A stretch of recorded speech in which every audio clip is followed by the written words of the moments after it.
This video is intended to help explain lift on the centerboard. Now it's the same thing as lift with your sail in the air, but I think it's still worth going over because it is so important to get flow on your centerboard working properly. So how can a centerboard create lift? Surely a boat goes straight. Well, a boat doesn't go where it's pointing. So if you're heading for something over here and you're going in the black, pointing in the black direction, the centerboard isn't perfect.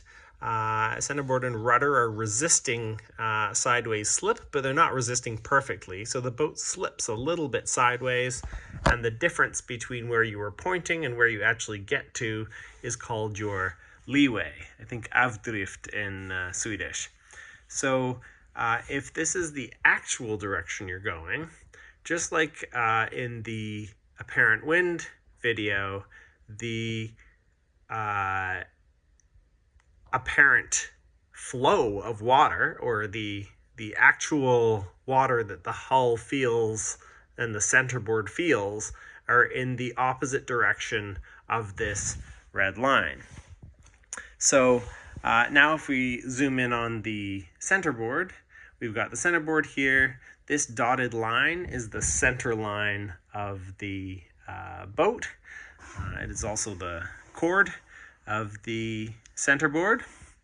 And then the flow, going in the opposite direction of the red arrow, is drawn by these blue streamlines.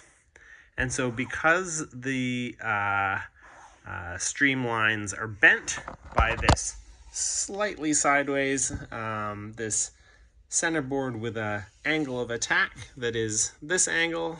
If we say that's 15 degrees, we have a 15-degree angle of attack.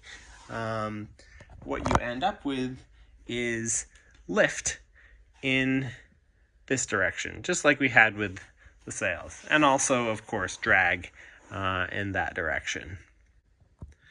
So how do we apply this? Why does it matter? Let's take the example of being on the start line. Let's say that you're moving forward this fast, so quite slowly, so you feel the water coming in that orange arrow direction, and you're also sliding sideways pretty quickly. And so maybe you're sliding sideways as fast as you're moving forward. So the flow of water over your centerboard goes in that direction. So in this case, the streamlines probably can't follow that centerboard.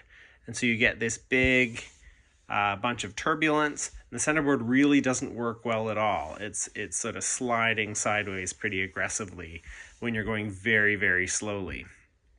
Same thing can happen if you're pointing too high. You're pinching, a pinna. If you're pointing slightly above close hauled, you get quite a lot of sideways pressure on the centerboard. And if you're not moving fast enough, then the water flow can separate, and then you really drift sideways relative to the other boats. So if you notice that your centerboard is not at 100%, either from the sensations in the boat or just from looking around and seeing other boats pointing better than you for no reason, you can sheet out and bear off a little bit, accelerate, and point in the direction that the boat's actually traveling. Because you can imagine, these are centerboards, but if you imagine the marker represents the boat, it's traveling sort of in this direction. So if you can turn in that direction, you reduce the angle of attack, you reduce the leeway, and that lets you attach the flow back onto the centerboard.